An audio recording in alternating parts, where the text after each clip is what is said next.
Anyway, I'm Ajo, I'm Aquaba, the Adom TV show. A brass to see the big agenda, Medi Brene, Fiada, so the Buja and the Ghana for the Ronariam when ye Jina, the not all party, the no per who set finally a settle scores.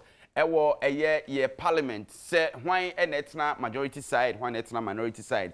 Now, Speaker of Parliament, era, Right Honorable Alban Kingsford Osman Bagbin.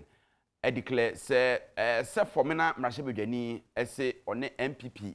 Amanyo kudu mrashidwe mfone beye adwumade wono na we declare mo as the majority group patroti eniye majority group anase majority caucus nti na je say sa na akwa nti o say chairman supposed to be there betima ba beye majority leader per ruling na aba eneno na medi na say yampo for J loving life Chinese clinic komada man edi dwumade we bro quickly yenko Abednego Asante Asiedu wono ene wo oman mrashibedwe fie a otonkra Ede Emma Adom Cluster, Adom TV, Adom FM, Insure FM, Asempa FM.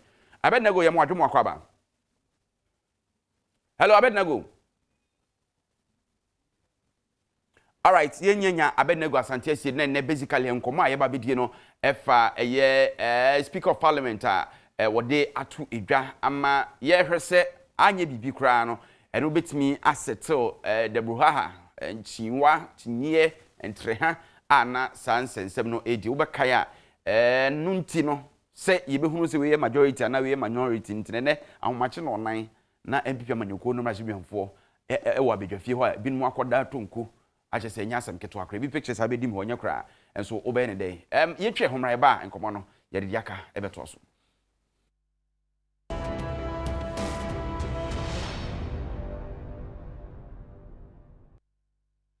All right, I'm going to be able to big agenda media na gusu awhwe na before say Abednego Asante Asiedu we ba homa no so yenko na ye ne kane mrashib jani de mama for pandai former deputy majority chief whip Matthew Nyindam eni nkomo honorable onwere ya mo adwo mo akwaba de ba big agenda so yes so many ite sai nyame adome ho ye na so nyame adome ho ya pa afi dio free dio tua ni wura so na ntobiem speaker nya kasa ofo say we ebetimi ama ntinye ne nchinwa ne ade ane wo mu nyina na ago to sleep ama yetimi ehu se parliament afri adwuma ase ekonanim ya megidi se ebetimi aba na saba ba mendika na machia wahwefo ana so watifo megidi se ye nyina danyame ase se ene sabio akwakọ pimba bia speaker din ruling no aba na ka ohwe mu pa dia na nka chinye a yedidi e kai hu hia se be disa chinye no but sabio ka be ma menka bia bambo no ntino e ba na sana gisa ye nyina ye bobo mu sa koduru ga bia mpempenso a yaduri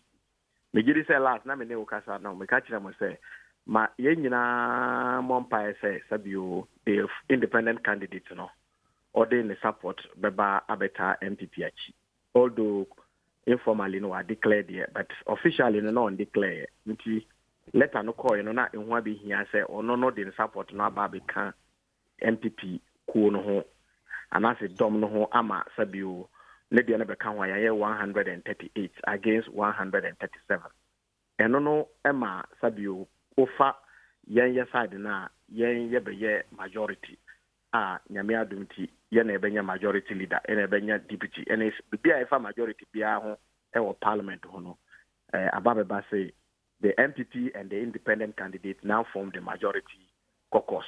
Na caucus na sabio among from person mbiti. Na mo person here say parliamentary MPP majority group and as sabio the group that they want to mention instead of using the word caucus. Until ne it is clear say we are doing business with the independent candidate and then but the majority is formed. But any interest sabio and no since here as on Babco committee levels. Yekwako for me committees no nti eno so de eho achinye beba because we hear some number na say aye wono a edi achinye beba ebeduru ba bi obehun say NDC for bedwen say no omo fa chairmanship ni because we hear ratio na ye de ba beche na say bi nipa bi animu a ni hwa ebetimi ache ne mu mienu for instance for committee a membership ni e bi 19 na chere say bio nka obi ba fa 10 na obi afa 9 yentimi mfa 99 nanka half na anase 1 na aka no yenche na bi nkwa ha nti eventually no such nje no so is most likely to come up but we hear the way na ye operate parliament ne dia ye wo majority ne dia 138 in the NMC Yentimi Chenipa Mudia. Committee Bia Sabio, Ebe Kwaka Nipa Bakono. It should definitely go to the majority side of the caucus. Alpha says Antia Siena, a Bayer Juma Sadie. And I make us say, and no, San essay, no, because of another made my example, say, for Nipa no committee near membership near 19, and a membership near 25. 25, no, NDC for Sabio 12. 12. Now, MPP for Yansuafa 12. Ebeka Nipa Bako. And as Nipa Bako, so one slot never cano. Yentmin Chelipanum Minu, Neakasi at the half a ma NDC, near the half and so ama MPP. But common sense, any conventions, any practice, HRSA, so long as we see a formal majority in parliament, HRSA, Sa Nipa Bakuna Ebekano, it should definitely go for. But I don't know, sir, we are aware of the suggestions, sir. Various committees, you know. NDC caucus no suggested say we chebi no we are chebi. We are aware of that suggestion. Me aware say or more pushing for such a suggestion just because of sa numbers here one. And yes nka you very clear offer your standing orders committees ni bi already know the minority caucus and I say the smaller group NHA the Public Accounts Committee and other committees now standing orders making it clear say some committees will be chaired by the minority in Parliament and committees so will be chaired by the majority in Parliament. But in them says numbers abamuntino omobefu say sabio numbers be almost chair some of the committees just to generate some kind of debate. But is it not fair? Is it not fair say omo be yes suggestion because omo ni mu nyina numbers ni yepe? I think say ye ni omo nyina numbers no enya pesisi a. Enam say ye ni independent candidates na boom ntino.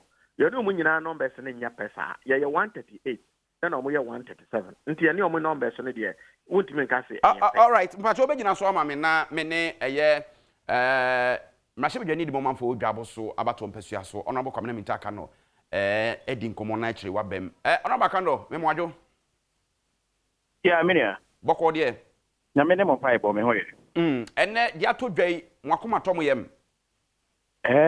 menyi ni se ya ge tinye obibia ho bibia de na kwan bibia nso atinye bia ni bibia ho sa tinye beba ho a na yobi na adwen mu de ebi obi kan yo no antiasie na no ni interpretation ni antiasie and no ye nipa ne problem.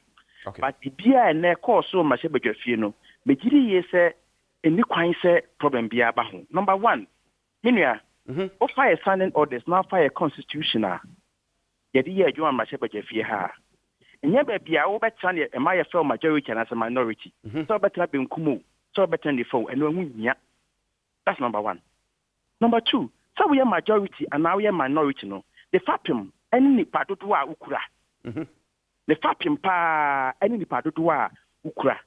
And for example last parliament near year 106 na MPP for year 169 into a former committee ya do wa no mo ye be 12 there ye be 8 because of one numbers ye check committee bia ye den konta mathematics ni ye dey ye formula ni ntwantro ye formula and ye dey ye check committee into for example ye ratio no 1 for example mamini ka kranka we answer number ratio no so and on the floor of the house mra speaker kind krata masebagani o for me na actual brain no o kan ka kire nyina e na owie ye no o kan say enam say ono akoka MPP for ho na ono maye more than a group into no they are the majority group. And non say the MPP is a majority party in parliament. There's a difference. There's a difference. There's a difference. The standing order 7, your standing orders no recognize the PIA friend caucus. The standing order ne say the majority leader. In fact, I know under the nation who baby the majority leader no ebe free party a what to do or party and our parties. Oh, what to do? In the majority, no, party no is determined by a political party or no ewo to ewo machebedefie. Now MPP ewo 137, NDC so you 137. So as I speak now, Mr. Speaker, I can categorically clear say one can say MPP for a majority party in Parliament. Okay, clear statement. Inti kwa nimuno. The next one is the ratio. I am content can contumpu. Ratio no. I am 1-3. Emphasis say the independent candidate for nini kwako ka MPP for no one. 138 for the purposes of transacting business. Into 138. Ni NCI 137. So the ratio is 138 is to 137. What we normally do, and they say, to divide 275 no. 138 divided by 275 times 100. Oh yes, sir. About 50.1 something. In mathematics, you was a class 1, was a class 2. Said point in the chino. Say more than 5. I won't be approach between 51. But that's right. Basic. In this case, I have 50. Now, yes, yeah, no. I would divide 137 by 275. And also, now multiply by 100. And remember, 49.8 something. And now I'm saying, bro, 5 minutes. Yet the other tier, who much purpose, but not by any 50. But what did they make an say? Me too. In effect, no. You don't put any mathematics, any day, you can't fail, you can't have it wrong. In the 50-50. Okay, me can't say, you better do baby no. Na committee ni bi wo a odd number. It be 25. And you know, obviously no, the chair na it be with the 12 aba na ka ba ko majority. And this the committee bi wo one per se ni sa. Obviously, you one committee ni wo. In the be committees there mienu miensa and 9. In the committee baako, you say was say odd number.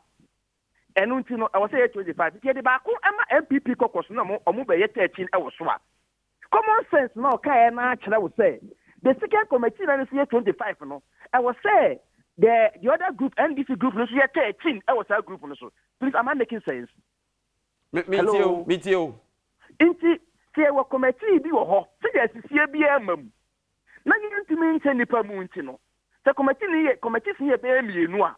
What you do is that committee we ebia as example na mede ma o committee of Adom FM na penipa 13 25 nti MPP for the nipa 13 by NDC for the nipa 12 by they are forming that committee 25 people. Committee of Joy FM and it's for 25 pa NDC for 13 baba then MPP for the 12 aba. It's really baby because look, if you divide 275, the difference of one is insignificant. A difference of one is insignificant. Into that difference, one out of 275 members of parliament cannot make you have more members of parliament on a particular committee than yen. So the ratio is honorable kind of me about most standing orders me share the name papa mo na ono they say third time our parliament you might have more knowledge and insight. Ebani say ya at the committee level no sa independent MP no ono de oni stake bia wo mo ho. Committee level, the Oka committee as someone, maybe a constitution committee as someone, also person no more business, so he wants to belong to their caucus. Bibia o ye bia dem fanen ka wo no ho. Enu nti na me yes an konte ma ka tell say, and yet in terms of the caucus now, speaker describing as a majority group. In terms of that group, no, on 138.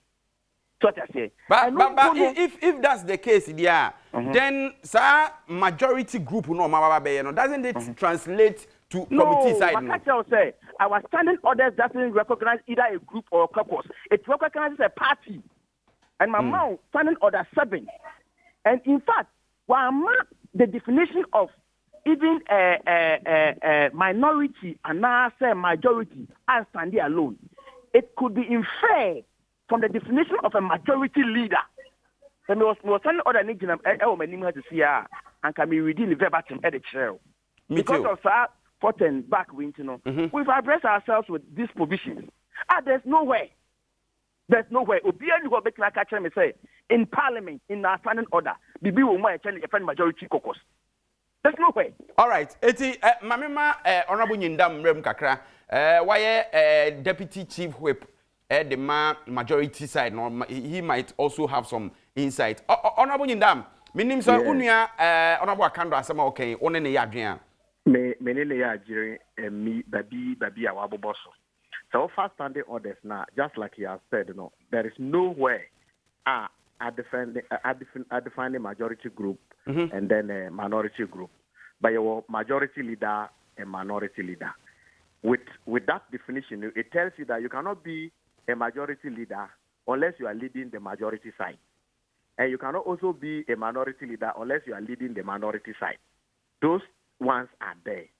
Now, the question be, and I was so happy with it. Say, independent candidate now, may form a group. No, not just only sticker na. Now, for order 7, no, just like you were saying, they define it. Some majority leader now. It talks about a party or parties. You see, when we say you are a party to something, it doesn't mean you should be a group. It means you have an interest. Okay? Me too. You are a party to something.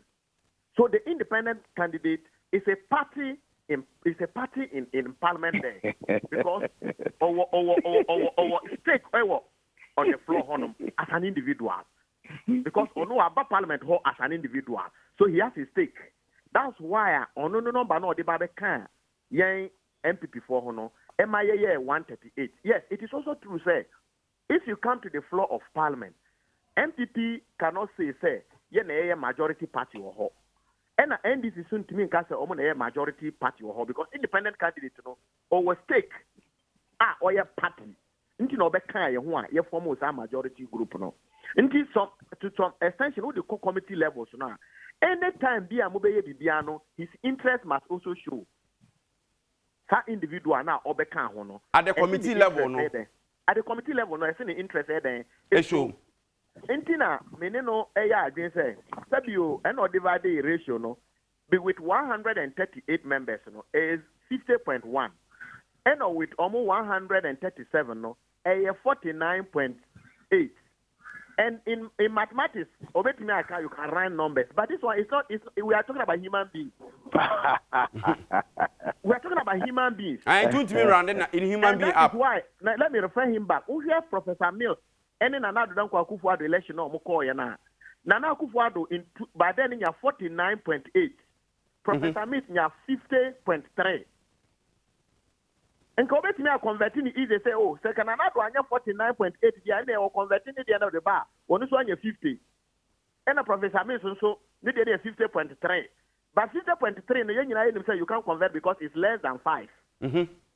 Are you getting what I'm saying? Me too, pa. You can another so 50%. And a Professor Mills 50.3. But it's human beings.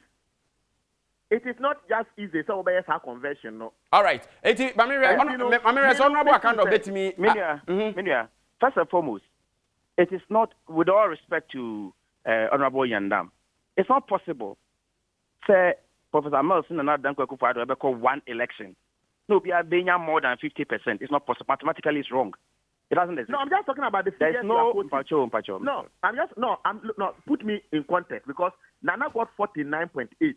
Professor Mills got 50.3. You see, in all this mathematics, yes. In all this mathematics, what it means is say, so we are now adding in you should be able to get 100%.